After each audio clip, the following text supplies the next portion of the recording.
Pesan spesial Erick Thohir untuk timnas Indonesia, apa yang harus diketahui skuad jelang laga melawan Bahrain?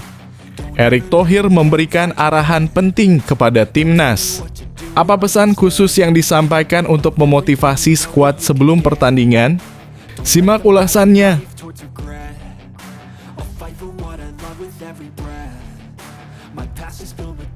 Timnas Indonesia siap menghadapi tantangan setelah Bahrain dipermalukan Jepang.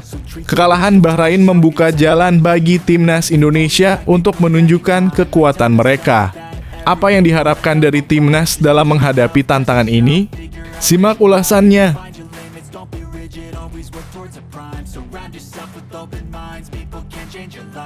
Timnas Indonesia bersiap. Shin Tae-yong berlatihan menjelang duel melawan Bahrain. Persiapan matang dilakukan oleh Shin Tae-yong untuk timnas Indonesia.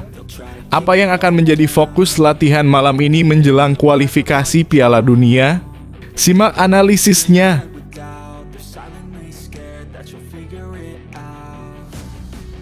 Kekalahan yang mengguncang hingga 10 digit gol tanpa balas pernah dia alami timnas Indonesia. Sumarji tertawa atau menyimpan rencana besar.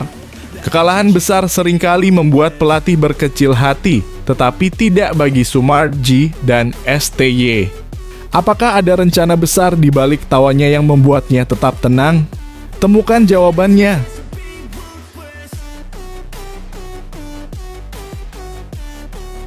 JDT makin kuat, ex-Real Madrid dan bek timnas Indonesia dalam satu tim. Dengan kedatangan mantan pemain Madrid, JDT semakin menguatkan lini pertahanan. Bagaimana bek timnas Indonesia beradaptasi dengan kehadiran pemain berpengalaman ini? Temukan kisahnya.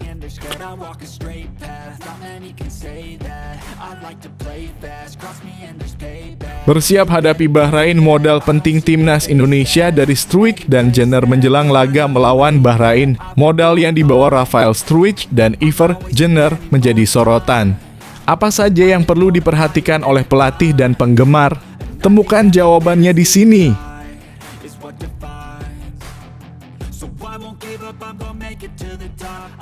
Dari Persib ke Timnas, apa yang diharapkan Dimas Derajat di panggung internasional? Dengan bergabungnya Dimas Derajat ke Timnas Indonesia, banyak yang bertanya-tanya tentang harapannya di level internasional. Apa target dan ambisi yang dibawanya? Temukan jawabannya.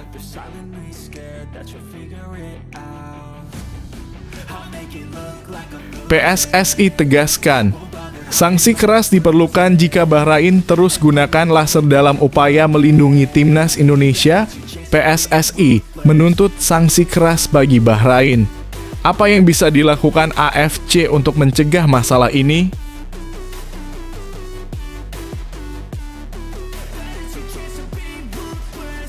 Maarten Paes, mengapa dia menjadi pemain terakhir yang bergabung dengan timnas Indonesia? Setelah berbagai spekulasi, Maarten Paes akhirnya resmi bergabung. Apa yang membuatnya memilih waktu ini untuk berkontribusi pada timnas? Baca selengkapnya.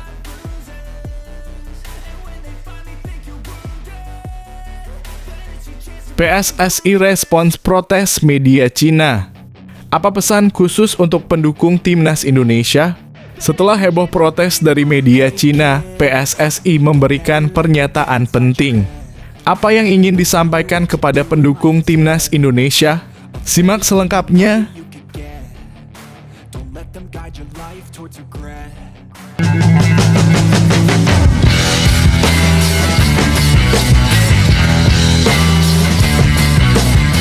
Sebelum kita lanjut ke berita terlengkapnya, alangkah mulianya bagi kalian untuk tekan tombol like, dan yang belum subscribe, tolong subscribe channel ini. Pesan spesial Erick Thohir untuk timnas Indonesia, apa yang harus diketahui skuad jelang laga melawan Bahrain? Erick Thohir memberikan arahan penting kepada timnas. Apa pesan khusus yang disampaikan untuk memotivasi skuad sebelum pertandingan? Simak ulasannya. Ketua Umum PSSI Erick Thohir baru-baru ini bertemu dengan skuad timnas Indonesia sebelum mereka berangkat ke Bahrain untuk kualifikasi Piala Dunia 2026 zona Asia. Manajer Timnas Indonesia Sumarji mengungkapkan bahwa skuad Garuda diberikan pesan jelas untuk meraih poin dari 2 laga yang akan datang. Pertandingan pertama akan dilaksanakan melawan Timnas Bahrain di Bahrain National Stadium, Riffa, pada 10 Oktober 2024 malam waktu Indonesia Barat. Setelah itu mereka akan menghadapi Timnas Cina di Qingdao Youth Football Stadium, Qingdao, pada 15 Oktober malam. Sumarji menambahkan bahwa pertemuan Erik dengan para pemain berlangsung sangat hangat. Beliau, Pak Ketum, datang memberikan motivasi kepada kami semua, baik para pemain, termasuk berbicara khusus kepada Coach Shin Tae-yong, ujarnya. Ia menekankan pentingnya mendapatkan poin dalam kedua pertandingan ini. Lebih jauh, Sumarji menegaskan bahwa Timnas Indonesia tidak hanya berfokus pada meraih poin, tetapi juga mengincar kemenangan. Poin penuh sangat dibutuhkan untuk menjaga asa lolos ke Piala Dunia 2026. Ya, harapannya keduanya bisa masing-masing dapat 3 poin, jelasnya. Jadi, kami bisa dapat 6 poin, tandasnya. Dengan semangat yang tinggi dan dukungan dari PSSI, Timnas Indonesia optimis untuk memberikan performa terbaik dan meraih hasil positif di 2 laga penting ini.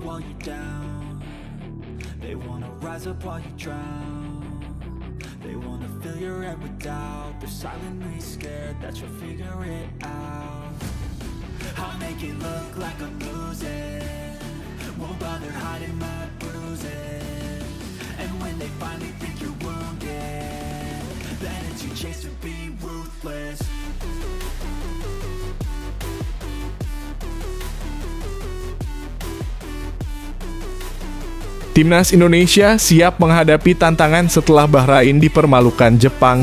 Kekalahan Bahrain membuka jalan bagi Timnas Indonesia untuk menunjukkan kekuatan mereka. Apa yang diharapkan dari Timnas dalam menghadapi tantangan ini? Simak ulasannya. Timnas Indonesia akan melakoni laga penting melawan Bahrain dalam putaran ketiga kualifikasi Piala Dunia 2026 zona Asia. Pertandingan ini akan digelar di Bahrain National Stadium pada Kamis 10 Oktober. Skuad Garuda datang dengan kepercayaan tinggi setelah berhasil menahan imbang Arab Saudi 1-1 dan Australia 0-0. Di sisi lain, Bahrain mengalami hasil campuran, kalah dari Jepang 0-3 tetapi berhasil mengalahkan Australia 1-0. Media lokal News of Bahrain menegaskan bahwa pertandingan melawan Indonesia sangat krusial bagi mereka. Ini merupakan kesempatan bagi The Reds untuk kembali bersaing di papan klasemen setelah kekalahan telak sebelumnya. News of Bahrain juga mencatat bahwa finalisasi skuad datang pada waktu yang tepat dengan Bahrain berusaha bangkit setelah kekalahan besar. Kehadiran pemain senior seperti Mohamed Marhoon akan menjadi kunci bagi Bahrain. Marhoon diharapkan dapat membaca permainan Timnas Indonesia dan mengendalikan sektor tengah untuk menahan serangan lawan. Pertandingan mendatang sangat penting dalam kampanye Bahrain untuk lolos ke Piala Dunia pertama mereka. Kepemimpinan Marhoon di lini tengah sangat dibutuhkan dan kemampuannya dalam mengatur tempo permainan akan menjadi faktor penentu melawan Indonesia yang sedang mencari kemenangan perdana di babak kualifikasi. Kemenangan atas Indonesia akan memberikan suntikan motivasi bagi seluruh pemain Bahrain. Mereka optimis dapat bangkit dan meraih hasil positif, terutama saat bertandang ke Arab Saudi pada 15 Oktober. Jika Indonesia mampu meraih hasil maksimal, hal ini tentu akan meningkatkan mental skuad Garuda menjelang laga melawan Cina. Dengan pertandingan kandang melawan Indonesia diikuti oleh pertandingan tandang yang sulit ke Arab Saudi, tekanan semakin tinggi bagi kedua tim. Semua pemain menyadari pentingnya laga ini dan hasilnya akan sangat menentukan langkah mereka ke depan.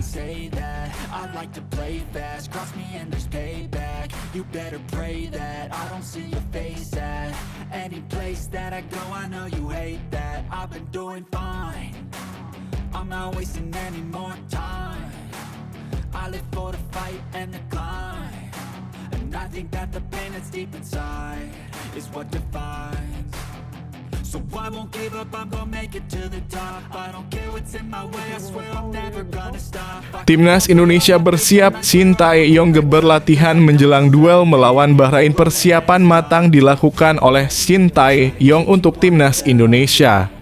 Apa yang akan menjadi fokus latihan malam ini menjelang kualifikasi Piala Dunia? Simak analisisnya. Shin Tae-yong akan segera memulai latihan Timnas Indonesia malam ini menjelang pertandingan melawan Bahrain di kualifikasi Piala Dunia 2026. Hal ini disampaikan oleh manajer Timnas Indonesia, Sumarji. Timnas Indonesia dijadwalkan melakukan latihan perdana di Bahrain pada Minggu 6 Oktober 2024 malam waktu setempat setelah mendapatkan waktu istirahat sejenak usai perjalanan dari Indonesia. Skuad Garuda berangkat ke Bahrain pada Minggu dini hari waktu Indonesia Barat untuk menghadapi Bahrain dalam matchday ketiga grup C putaran ketiga kualifikasi Piala Dunia 2026 zona Asia.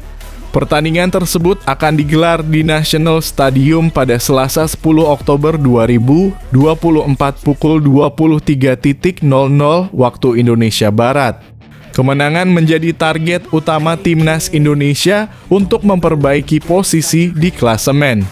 Sumarji menjelaskan bahwa persiapan tim belum maksimal karena Egy Maulana Fikri dan rekan-rekannya baru akan lengkap saat tiba di Bahrain, mengingat ada dua pola keberangkatan pemain. Pemain yang berkarier di Liga 1 berkumpul di Jakarta sebelum terbang ke Bahrain, sedangkan pemain yang bermain di luar negeri langsung menyusul ke Bahrain. Jadwal sudah ada.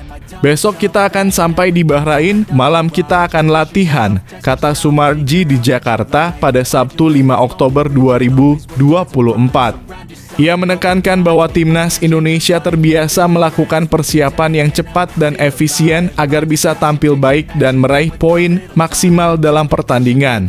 Kabar baiknya, semua pemain menunjukkan semangat dan kebahagiaan dalam menjalani persiapan ini. Dengan komitmen dan kerja keras, Timnas Indonesia optimis bisa memberikan penampilan terbaiknya dan meraih hasil positif di laga nanti. Semangat bersama dan dukungan dari seluruh penggemar di tanah air tentunya menjadi motivasi tambahan untuk skuad Garuda.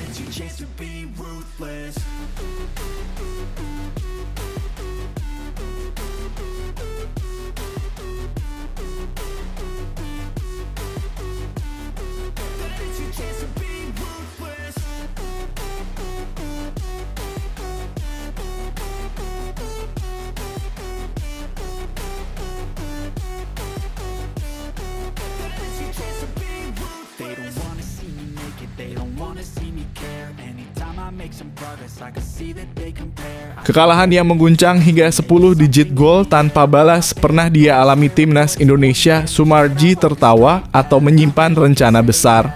Kekalahan besar seringkali membuat pelatih berkecil hati, tetapi tidak bagi Sumarji dan STY. Apakah ada rencana besar di balik tawanya yang membuatnya tetap tenang? Temukan jawabannya. Ketua Badan Tim Nasional (BTN PSSI) Sumarji menanggapi dengan optimis pernyataan Bahrain yang mengungkit kekalahan telak Timnas Indonesia pada tahun 2012. Timnas Indonesia kini bersiap menghadapi Bahrain dalam laga ketiga grup C kualifikasi Piala Dunia 2026 zona Asia yang akan berlangsung di Bahrain National Stadium Rifa pada Kamis 10 Oktober 2024. Jelang pertandingan ini, para pemain yang berkarier di Liga Indonesia telah berkumpul di Jakarta sejak Sabtu 5 Oktober 2024. Rizky Ridho dan rekan-rekan dijadwalkan berangkat ke Bahrain malam ini dengan transit terlebih dahulu di Qatar. Sebelum melawan Bahrain, skuad Garuda juga akan menjalani 2 laga uji coba termasuk melawan Cina pada 15 Oktober. Ini menjadi berita bahagia bagi para penggemar yang menantikan penampilan tim kesayangan mereka. Bahrain melakukan pesyuar menjelang laga ini meskipun tim Indonesia belum tiba di sana. Media sosial dipenuhi komentar setelah Bahrain mengingat kembali kekalahan Indonesia yang pernah terjadi saat mereka mengalahkan timnas dengan skor 10-0 dalam kualifikasi Piala Dunia 2014 pada 29 Februari 2012. Banyak penggemar yang mengungkit momen pahit tersebut. Menanggapi situasi ini, Sumarji menyampaikan dengan nada santai, "Alhamdulillah jika mereka, dalam kurung, Bahrain menganggap kita remeh." Ia menegaskan bahwa saat ini situasi sangat berbeda dibandingkan 12 tahun lalu. Jika lawan meremehkan, itu justru bisa menjadi keuntungan bagi timnas Indonesia. Pria yang juga menjabat sebagai COO Bayangkara FC ini menambahkan bahwa pesuar tersebut sebaiknya tidak menjadi beban. Setiap era memiliki karakter permainan yang berbeda dan timnas Indonesia sekarang jauh lebih kuat, ujarnya. Dengan keyakinan itu, ia optimis bahwa skuad Garuda akan memberikan performa terbaiknya di laga mendatang, menandai langkah baru dan penuh harapan untuk masa depan sepak bola Indonesia.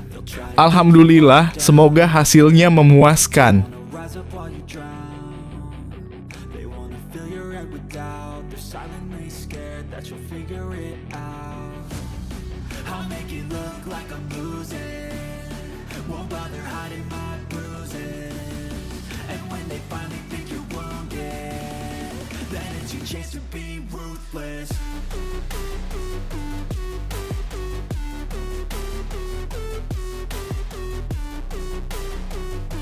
JDT makin kuat, ex-Real Madrid dan bek timnas Indonesia dalam satu tim.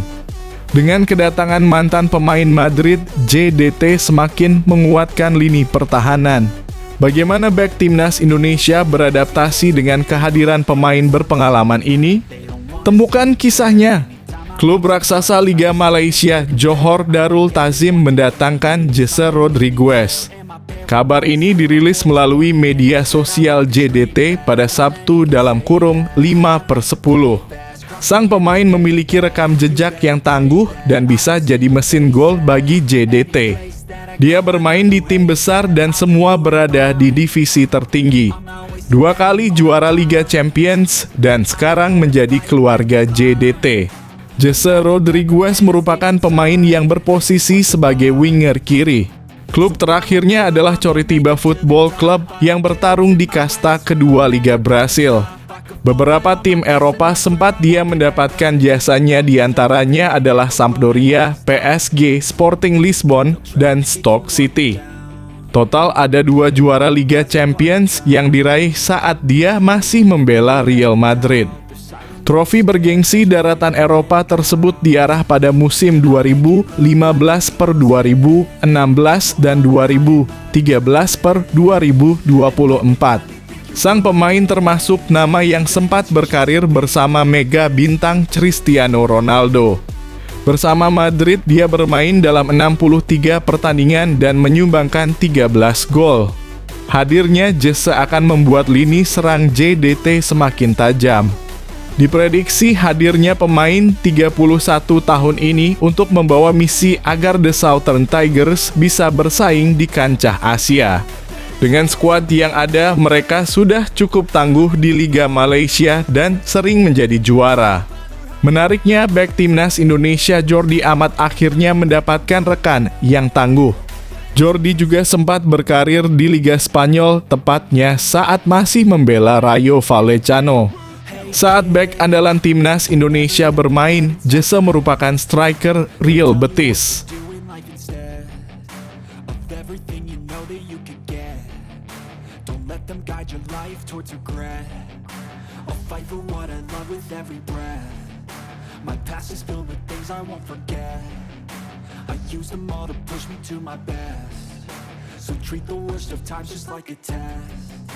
If only I could go back in time, I'd tell myself that everything will end up alright. Just push yourself, test yourself, figure out what you like, and find your limits, don't be rigid, always work towards a prime.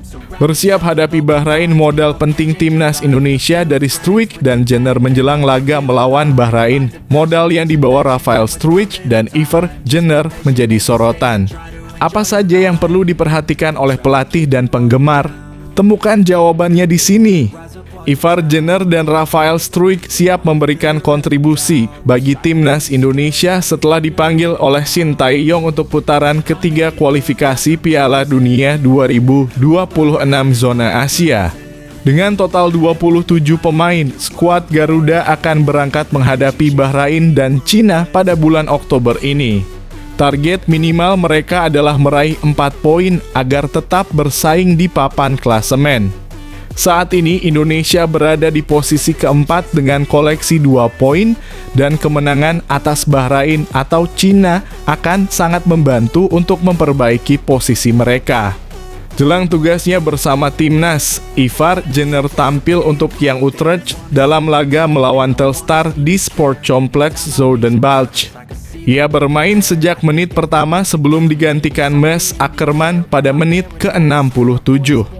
Pertandingan berakhir imbang 1-1 dan Utrecht memastikan bahwa Ivar dalam kondisi fit dan siap bergabung dengan skuad Garuda. Klub juga mendoakan agar Ivar dapat memberikan performa maksimal di kualifikasi Piala Dunia dengan harapan sukses dalam pertandingan melawan Bahrain dan Cina. Di sisi lain, Rafael Struijk juga merasakan hari yang istimewa dengan kesempatan debutnya saat Brisbane Roar bertanding melawan Adelaide United dalam laga uji coba pada Sabtu 5 Oktober. Pertandingan ini berakhir dengan skor imbang 1-1, namun bagi Struijk, kesempatan bermain sejak awal adalah sebuah prestasi yang menggembirakan. Setelah laga ini, striker timnas Indonesia ini akan segera meninggalkan Brisbane untuk bergabung dengan rekan-rekannya di timnas. Dengan 2 pemain muda yang bersemangat ini, harapan untuk meraih hasil positif dalam kualifikasi semakin membara. Semoga mereka dapat memberikan yang terbaik dan membawa timnas Indonesia menuju kesuksesan.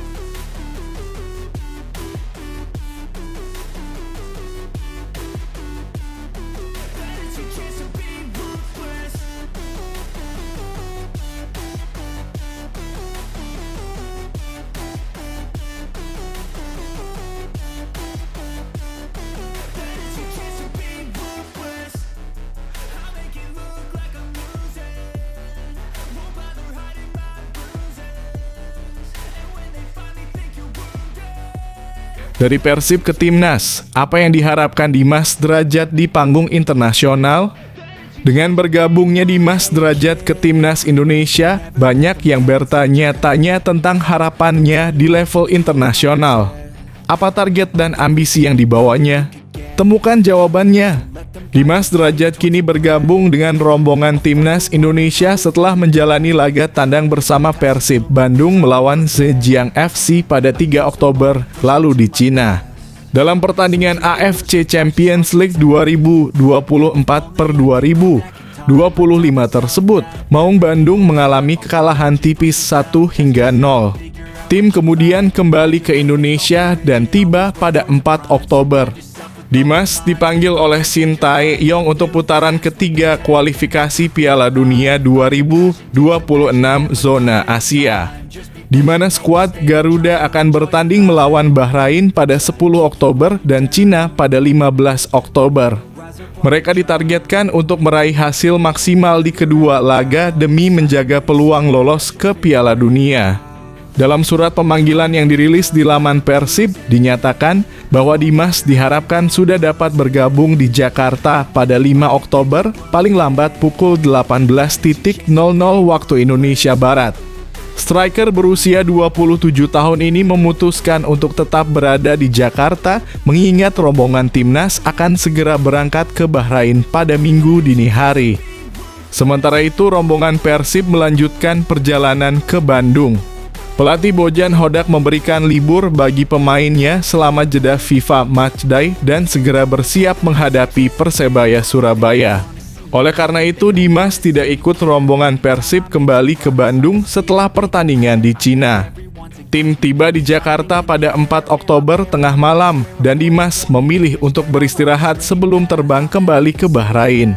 Para pemain yang telah dipanggil termasuk Nadeo Argawinata, Hernando Ari, Wahyu Prasetyo, Rizky Ridho, Muhammad Ferrari, Ricky Kambuaya, Witan Sulaiman, Egy Maulana Fikri, Hoki Caraka, dan Malik Rizaldi. Pemain yang berkarir di luar negeri akan menyusul dan mereka semua akan berkumpul di Bahrain untuk mempersiapkan pertandingan terakhir sebelum kualifikasi. Semoga timnas Indonesia bisa menunjukkan performa terbaiknya.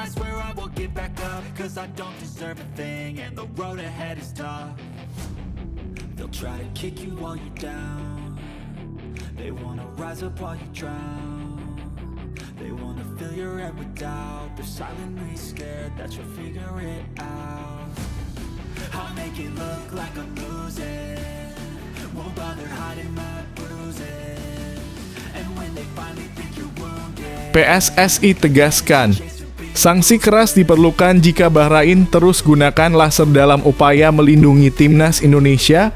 PSSI menuntut sanksi keras bagi Bahrain. Apa yang bisa dilakukan AFC untuk mencegah masalah ini?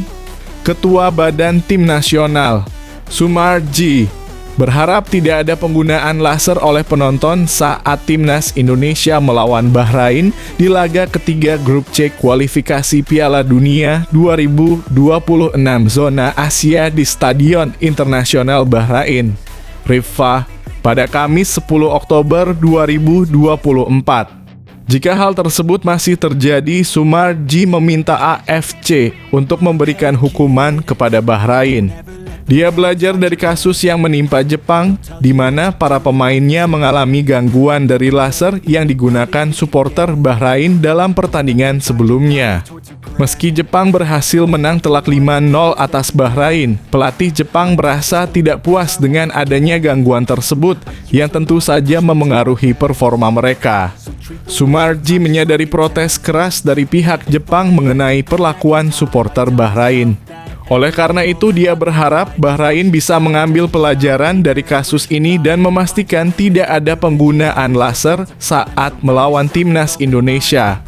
Saat dihubungi oleh bolasport.com, Sumarji berencana untuk mengungkapkan pandangannya pada H-1 sebelum pertandingan dengan harapan suaranya didengar agar tidak merugikan timnya. Saya sudah menyiapkan foto dan video para pemain Jepang yang terdampak, ujarnya. Intinya, saya tidak mau ada laser lagi di laga nanti. Jika sampai ada, saya minta hukuman berat untuk Bahrain karena ini akan mengganggu konsentrasi para pemain kami. Sumarji juga menekankan bahwa ia tidak tahu jenis hukuman apa yang akan diberikan kepada Bahrain jika penggunaan laser terjadi lagi. Namun ia menargetkan timnas Indonesia bisa meraih poin di kandang Bahrain. Ya, lihat saja nanti, tutupnya.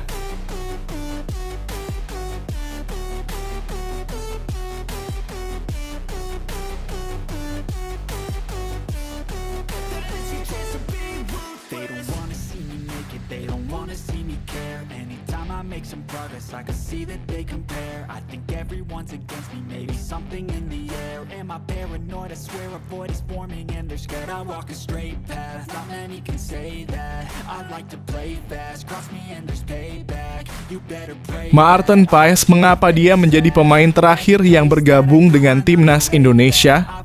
Setelah berbagai spekulasi, Maarten Paes akhirnya resmi bergabung. Apa yang membuatnya memilih waktu ini untuk berkontribusi pada timnas? Baca selengkapnya.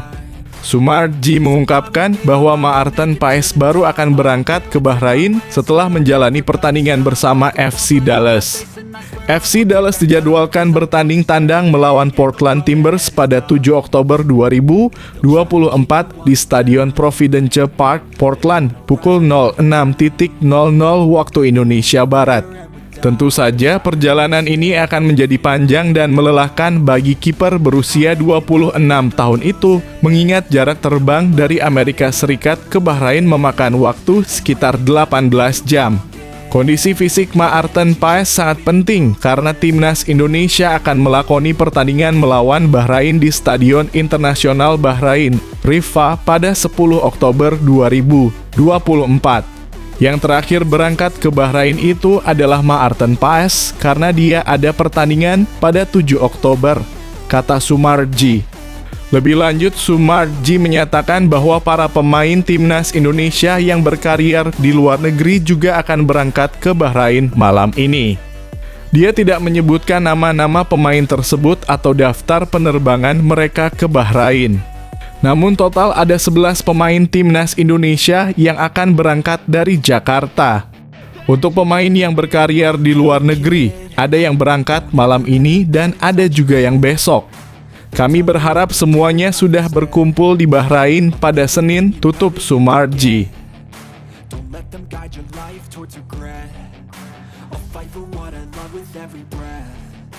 My past is filled with things I won't forget. I use them all to push me to my best. So treat the worst of times just like a test. If only I could go back in time, I'd tell myself that everything will end up alright. Just push yourself, test yourself. PSSI respons protes media Cina. Apa pesan khusus untuk pendukung timnas Indonesia? Setelah heboh protes dari media Cina, PSSI memberikan pernyataan penting. Apa yang ingin disampaikan kepada pendukung timnas Indonesia? Simak selengkapnya. Anggota Komite Eksekutif PSSI, Arya Sinulinga, memberikan pesan kepada pendukung timnas Indonesia agar tidak panik. Ia meminta pencinta sepak bola tanah air untuk bersatu, terutama saat ada pihak-pihak yang berusaha mengganggu konsentrasi tim. Baru-baru ini media Cina 163.com mengklaim bahwa proses naturalisasi dua pemain timnas Indonesia, Max Hilgers dan Eliano Regenders, tidak sah. Mereka mengkritik pengambilan sumpah kedua pemain keturunan Indonesia Belanda tersebut yang dilakukan di Brussels, Belgia, pada 30 September lalu. Media tersebut berencana melaporkan masalah ini ke AFC jika Max dan Eliano dimainkan dalam laga melawan Cina. Arya menjelaskan bahwa pengambilan sumpah dilakukan di Kedutaan Besar Republik Indonesia, sehingga seharusnya tidak menjadi masalah. Namun laporan tersebut memicu kekhawatiran di kalangan pendukung yang bertanya-tanya tentang kemungkinan protes dari Federasi Sepak Bola Cina dalam kurung CFA. Menanggapi situasi ini, Arya menekankan pentingnya ketenangan dan persatuan. Saatnya kita bersatu, jangan mau diprovokasi oleh pihak atau negara manapun, ujarnya di Instagram. Ia menegaskan bahwa biasanya akan ada usaha untuk memecah belah menjelang pertandingan penting. Bersatu kita teguh, bercerai kita runtuh, tegasnya. Dengan pesan ini, Arya berharap semua pihak tetap tenang dan tidak terpengaruh oleh isu yang sedang berkembang.